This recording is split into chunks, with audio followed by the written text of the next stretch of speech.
माता पिता से भी गलती होती है, बेटा बहू से भी गलती होती है, पिता से होती है, बेटा से होती है, पति से होती है, पत्नी से होती है, गुरु से भी गलती होती है, शिष्य से भी गलती होती है, भगत से भी गलती होती है। अपनी गलती को समझ करके निरंतर छोड़ते जाना, छोड़ते जाना, छोड़ते चले जाना, यही पूजा, भक्ति, सत्संग और धर्म का काम करने का फल होता है। कहां तक गुनगुनाते रहो? केवल एक काम करें, अपनी गलतियों को छोड़ते जाएं, छोड़ते जाएं, छोड़ते जाएं।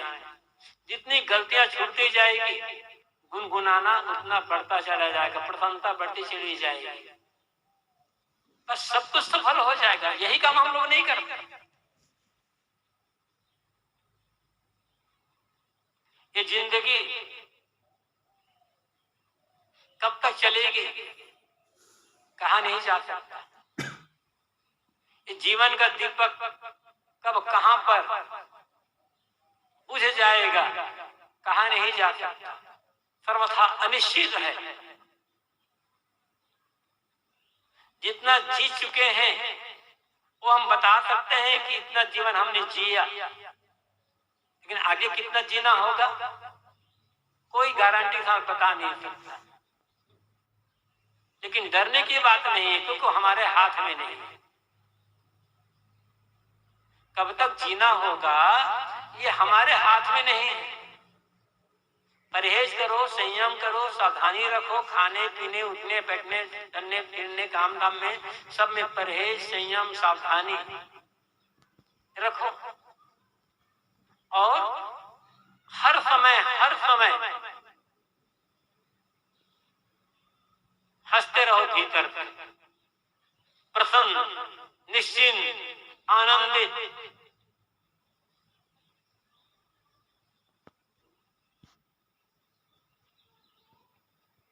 एक काम कर ले। वो काम क्या है? अच्छे काम ना कर पाओ कोई बात नहीं, अच्छे काम करने में समय लगेगा, शक्ति लगेगी, पैसा लगेगा, कोई बात नहीं, अच्छा काम नहीं कर पाता। अच्छी बात सोचना शुरू करो, बस जहां हो, जिस हाल में हो, अच्छी बातें सोचना शुरू करो। और अच्छी बातें सोचने के लिए खर्चा कितना लगेगा? खर्चा नहीं लगेगा। बहाना भी नहीं कर सकते कि साहब हमें समय नहीं मिलता है अच्छी बात सोचने के लिए। रास्ता चल रहे हो, अच्छी बातें सोचो। खेत में काम कर रहे हो, अच्छी बातें सोचो। दुकान में बैठे हो, ग्राहक जब नहीं है, अच्छी बातें सोचते रहो। दफ्तर में काम कर रहे हो, अच्छी बातें सोचते रहो। किचन में खड़े होकर भोजन बना रहे हो, अच्छी बातें सोचो। झाड़ू लगा रहे हो, बर्तन में अच्छी बातें सोचो। नहाते समय अच्छी बात सोचो। टॉयलेट बैठे बैठे अच्छी बात सोचो, वो भी पूजा हो जाए। टॉयलेट बैठे हो शौचालय में, अच्छी बात सोच, आपकी बात गंदी नहीं होगी। तो अच्छी बात सोचने में हर समय फुर्सत है ना।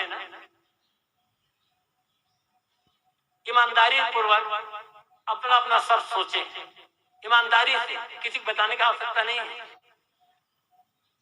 सुबह 6 बजे मानो नींद खुलती है, रात में 10 बजे तक 16 घंटे का समय। 16 घंटे में कितना समय अच्छी बातें सोचते हो? वही राग रंग की बात, दुनियादारी की बात, मोह माया की बात, बैर विरोध की बात, गाली गलौज की बात, लोभ मोह की बात, ईर्ष्या द्वेष की बात, लड़ाई झगड़े की बात, निंदा चुगली की बात, यही तो सोच रहे हो दिमाग में। और शिकायत क्या करते हो कि गुरुजी शांति नहीं, गुरुजी मन में बहुत टेंशन है। तो गुरुजी क्या करेंगे इसको? कोई गुरु भी है और बराबर गलत बात सोचेगा, तो गुरु मतलब खूब टेंशन में जीवन जिएगा। नियम सबके लिए बराबर है, न गुरु न चेला।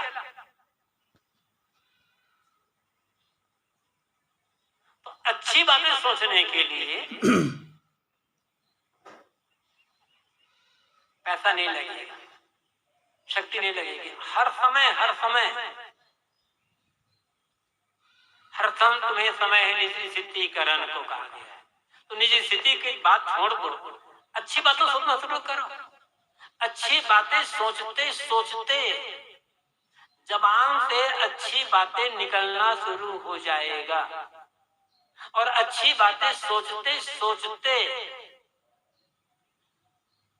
अच्छे काम करना शुरू हो जाएगा। अच्छे काम भले मत कर सको, ये अच्छी बातें सोचना शुरू करो और सोचोगे तो कब अनेक छोटे छोटे अच्छे काम करना शुरू हो जाएगा, पता भी नहीं चलेगा। और जीवन कब बदल जाएगा ये पता नहीं चलेगा। जो आदमी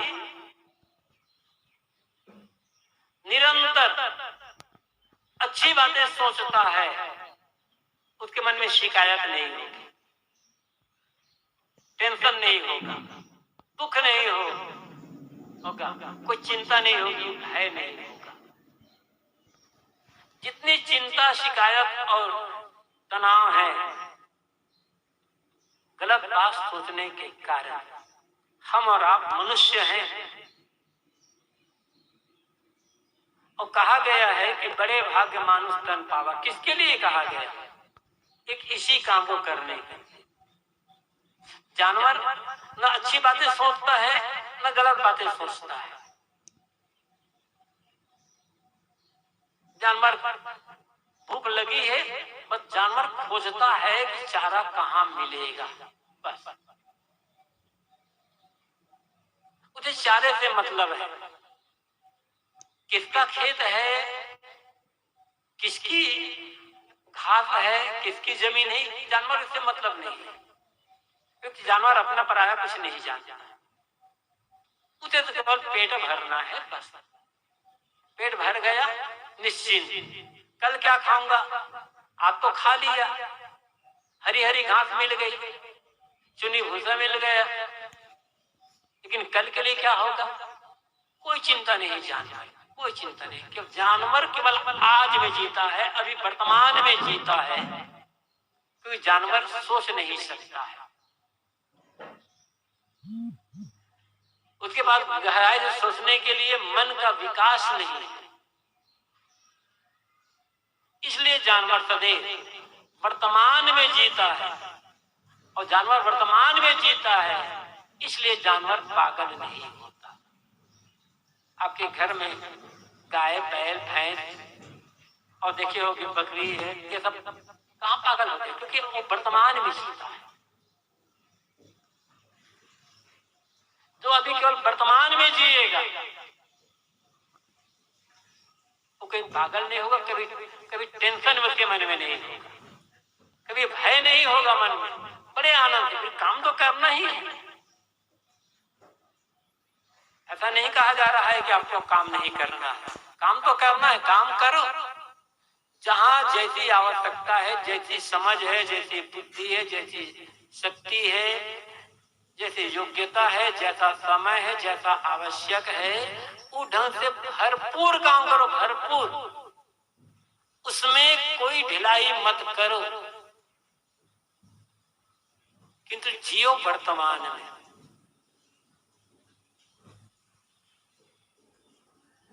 जो बीत गया है वो मुर्दा हो गया। कल सपना है, पता नहीं सांस बंद हो जाए, कल देख पाए ना देख पाए, क्या पता है। रात में सोते हो, क्या ये सोचकर सोते हो कि कौन सा सपना देखूंगा? जैसे सोते समय पता नहीं है कि हम कौन सा सपना आता है, जैसे कल क्या होगा हमें कुछ पता नहीं है। सपना के समान है आज का जीवन, आज वर्तमान, ये हमारा जीवन है। अभी का जो काम है भरपूर निष्ठा से करो, भरपूर निष्ठा से, उसमें कोई ढिलाई मत रखो। और अभी जो काम कर रहे हो इतनी ढिलाई रखोगे तो पश्चाताप करने के अलावा कोई और हाथ आएगा नहीं। तो जो बीत गया वो मुर्दा है, आने वाला सपना है, आज का अभी का क्षण हमारा अपना है, इसलिए वर्तमान में जियो। बीते समय में किसने क्या क्या कहा, अच्छा कहा, गलत कहा, हानि हुई, लाभ हुआ, निंदा हुई, प्रशंसा हुई, सम्मान हुआ, अपमान हुआ, सुख हुआ, दुख हुआ, घाटा हुआ, मुनाफा हुआ, सब बीते। और बीते समय की याद करना है ना, तो अच्छी बातों की याद करो ना। जिसने आपको अच्छी अच्छी बातें कही है उसकी याद करो, लेकिन हम गलत बातों को याद करते हैं। जितनी गलत बातों को याद करोगे वो बातें दिमाग को सड़ाएगी। मैंने कहा बहुत सरल बात है, बहुत सरल बात, सहज जीवन। आत्मा परमात्मा की चर्चा हम सुनते हैं, बहुत अच्छा लगता है। कैसे जीना है यही अकल में नहीं है। आत्मा परमात्मा की बात सुन करके क्या करोगे? पहले आज वर्तमान में हम कैसे सुखी हों और घर वालों के साथ कैसे सुंदर व्यवहार करके घर के वातावरण को अच्छा बनाकर रखे, पहले ये काम करो। जब घर का वातावरण, समाज का वातावरण, मठ का वातावरण शांतिपूर्ण होगा, विश्वासपूर्ण होगा, विवेकपूर्ण, प्रेमपूर्ण होगा, और जब मन शांत होगा तब ध्यान बनेगा, भजन बनेगा, साधना बनेगी, तब वो आत्मा परमात्मा की बात सही ढंग से समझ में आएगी। आत्मा परमात्मा की बात जबान से कह देना तो सहज बात, लेकिन उसको जीना, उसमें मन को बैठा कर रखना कठिन ये है ना। और आज क्या कर रहे हैं? शुरुआत चलो थोड़ा सा परिवार से कर लेते हैं। जिस परिवार में आप रहते हो, हम मठ में रहते हैं, वहां भी परिवार में भी आदमी है, मठ में भी आदमी है।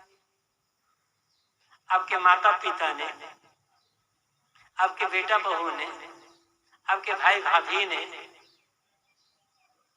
पड़ोसी ने, चाचा चाची ने और किसी और ने अनेक बार आपसे अच्छा व्यवहार किया, एकदम प्रेम से मिठास भर करके बात किया होगा। उन लोगों ने व्यवहार भी किया होगा, बात भी किया, सेवा भी आपकी कि उन्होंने की होगी। और कभी कभी कटु भी कहा होगा, दुर्व्यवहार भी किया होगा, डांटा भी होगा, ये भी होगा, दोनों होगा। याद किसकी करते हो? ज्यादा ज्यादा याद किसकी होती है? जो गलत गलत बात, यही दुख का कारण। यदि भीतर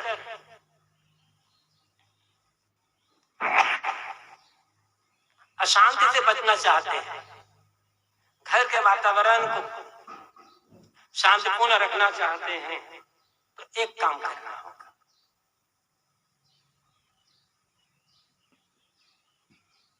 आप जानते हैं हर गांव में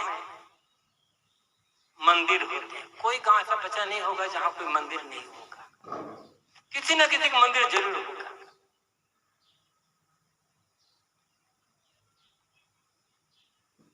और हर गांव में शमशान घाट भी होगा, कब्रिस्तान। कब्रिस्तान का मुसलमान लोग कब्रिस्तान कहते हैं, हिंदू लोग शमशान घाट कहते हैं। बात तो एक ही है। मंदिर में क्या होता है? पूजा होती है, किसी मूर्ति की स्थापना होती है वहां पर। और मूर्ति की स्थापना कर मानते हैं ये देवता है, ये भगवान है। उसकी पूजा देख कर मैंने प्रसन्नता आती है, खुशी की लहर दौड़ती है। कि भाई भगवान का हम दर्शन करा। और कब्रिस्तान में क्या हो जाता है, जो मुर्दा है अब किसी काम लायक नहीं रह गया, केवल सड़ेगा और सड़ कर बीमारी फैलाएगा, उसको ले जाते हैं। और करते क्या है, या तो गड्ढा खोद करके दफना देते हैं या चिता बनाकर जला देते हैं। और जब मुर्दा को दफनाते हैं तो कितना प्यारा से प्यारा क्यों ना हो, प्यारा पूज्य पिता हो, पूजनीय माता हो, प्यारी पत्नी हो, प्रिय पति हो, प्यारा बेटा हो, कोई श्रद्धेय गुरु महाराज क्यों ना हो, एक बार दफना दिए उस मुर्दे को रोज खोल करके देखते नहीं है। क्यों? क्योंकि जानते हैं मुर्दा सड़ेगा, इसमें कीड़े पड़ेंगे और ये तो बीमारी फैलाएगा। मंदिर में रोज जाते हैं और रोज दर्शन करके आदमी खुश होता है, किंतु कब्रिस्तान में, शमशान घाट में मजबूरी में जाता है आदमी, मजबूरी में। जब किसी मुर्दे को दफनाना होता है तब, चाहे अपने घर का हो चाहे दूसरे घर का हो, तभी जाते। यही काम हर आदमी को करना है, हर आदमी को। जैसे भी मैंने कहा कि हर गांव में मंदिर भी होते हैं और हर गांव में शमशान घाट, कब्रिस्तान भी होते हैं। तो हर आदमी को अपने हृदय के भीतर एक मंदिर बनाना है और एक शमशान घाट, कब्रिस्तान बनाना है। बाहर मंदिर बनाओगे तो पैसा लगेगा, जमीन खोदना पड़ेगा, मिस्त्री बुलाना पड़ेगा, बहुत पैसा लग जाएगा। अंदर हृदय मंदिर बनाने के लिए कोई पैसा नहीं लगेगा, मिस्त्री मजदूर की आवश्यकता नहीं है, अपना। अब करना क्या है इसमें, हृदय में, अंतःकरण में जो मंदिर बनाया है वहां क्या करना है, और कब्रिस्तान है वहां पर क्या करना है। जैसे मंदिर में आप मूर्ति देवता की स्थापना करते, ऐसे ही आपके परिवार में जो है माता पिता, बेटा बहू, पति पत्नी, भाई बहन जो भी है, उनकी जो अच्छाइयां हैं, उन्होंने अच्छी बातें कही है, अच्छा व्यवहार किया, उनमें जो सद्गुण है उनको मंदिर में लाओ और रोज उनको याद करो। जैसे रोज मंदिर जाते हो दर्शन करने के लिए, रोज उनकी याद करो, पिता में ये अच्छाई है, माता में ये अच्छाई, बेटा में ये अच्छाई, बहू में ये अच्छाई, पत्नी ने ये अच्छा काम किया, पति ने अच्छा काम किया, भाई ने अच्छा काम किया, भाभी ने कहता, गुरु ने अच्छा काम किया, चेला ने अच्छा काम किया, गुरु भाई ने अच्छा काम किया। रोज उनकी याद करो, जब जब बात करो तब उनकी याद करो, और जितनी याद करोगे उतना मन प्रसन्न होगा। और जब मन प्रसन्न होगा और उनके अच्छाइयों को याद करते रहोगे बराबर, तब उनके लिए आपके मन में कोमल भाव पैदा होगा, प्रेम पैदा होगा, श्रद्धा पैदा होगी। जब प्रेम पैदा होगा, कोमल भावना पैदा होगी, श्रद्धा पैदा होगी, क्या होगा, जबान से मीठी वाणी निकलेगी, व्यवहार सुंदर होगा। और जब घर के लोगों से मीठी वाणी में बात करोगे, प्रेम पूर्वक व्यवहार करोगे, तो आपका घर भी एक दिन मंदिर बन जाएगा। इसलिए हर आदमी को, बाहर वालों को मत करो, कम से कम अपने घर वालों की शुरुआत करो। आपके घर में जितने भी लोग हैं, छोटे बड़े, उनका अच्छाइयों को अपने हृदय के मंदिर में बैठाते जाओ और बराबर याद करो, बराबर याद करो।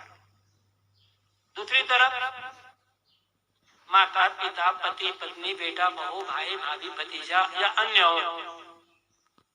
उन्होंने जो अब गलत व्यवहार किया, कभी आपकी निंदा किया, आपकी बुराई की, आपकी चुगली की, आपसे कटु कह दिया, कभी कुछ झगड़ लिया, कोई छीन लिया, उनकी जो बुराई है हृदय हृदय के कब्रिस्तान में दफना दो। और जैसे मुर्दा को एक बार दफनाने को जब देखा नहीं जाता, वो खोल खोल करके याद नहीं जाता, ऐसे ही उनको दफना दो, खोल खोल कर देखो मत। जितना देखोगे मुर्दा सड़ेगा, ऐसे मन सड़ेगा। और जब मन सड़ेगा तब सड़ी हुई बात, मन से सड़ी हुई बात जबान से निकलेगी, और जब सड़ी हुई बात जबान से निकलेगी तो सड़ा हुआ व्यवहार हो जाएगा, आपका घर कब्रिस्तान बन जाएगा, और घर आपका बन जाएगा नरक बन जाएगा। क्या कर रहे हैं अब तक जरा सोचे, हम लोगों ने, आप लोगों ने जहां जिस घर परिवार रहते हैं उस घर परिवार को मंदिर के समान बनाने का काम किए हैं, या कब्रिस्तान के समान नरक बनाने का काम किया है? जानते सब अच्छी बात है, हम जो बैठ रहे हैं यहाँ बैठकर बात कर रहे हैं, ऐसा नहीं है। आप सब और बहुत बढ़िया कह सकते हो, हर आदमी ज्ञान की बातें बहुत बढ़िया कह सकता है, लेकिन किया क्या है आज तक? हृदय के मंदिर में घर वालों की बुराइयों को बैठा करके रखे हो, या अच्छाइयों को बैठा करके रखे? हृदय कब्रिस्तान में घर वालों के अच्छाइयों को दफना दिए हो, या बुराइयों?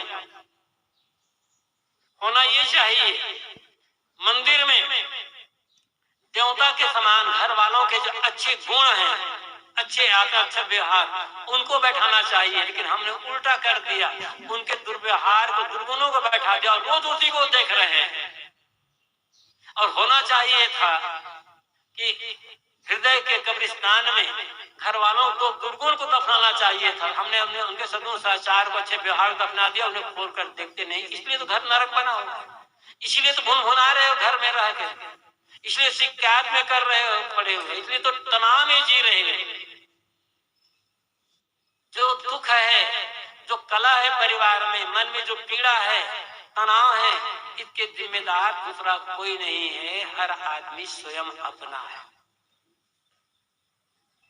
कोई शैतान या भगवान ने ऐसा नहीं किया। ये चाहे हम कि दुनिया में सब कुछ हमारे मन के अनुकूल हो, कोई भी हो। घर का एक पिता है, मान लो पिता चाहता है कि मेरे बेटे बहू हर बात मेरे मन के अनुकूल करे, जैसा मैं चाहता हूं वैसा करे। उस पिता को सोचना चाहिए, जब मैं जवान था तो क्या मैं अपने पिता के साथ सब काम करता रहा? अपने पिता को अपने व्यवहार से कितना खुश मैंने किया? तो उत्तर मिल जाएगा। जब मैं अपने पिता को खुश नहीं कर पाया तो मेरे बेटे मुझे कैसे खुश कर पाएंगे? सब बातों में सबकी समझ अलग अलग होती है। हम चाहते हैं सब लोग हमारे मन के अनुकूल ही करें। क्या हम सबके मन के अनुकूल काम कर पाते हैं? अपने से तोड़िए ना। जानते नहीं है कि क्या गलत है और क्या सही है, कैसे बोलना चाहिए, कैसे नहीं बोलना चाहिए? कौन नहीं जानता? जानता तो हर आदमी है। हर आदमी जानता है कि ये गलत और ये सही।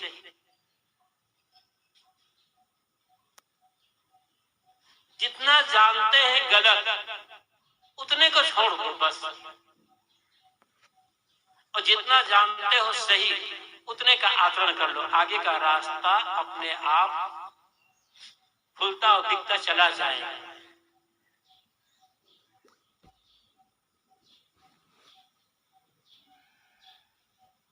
हमारे हाथ में एक टार्च है, रात का समय, अंधेरी रात है, घोर अंधेरी रात। मान लो कोई गाड़ी मोटर नहीं है,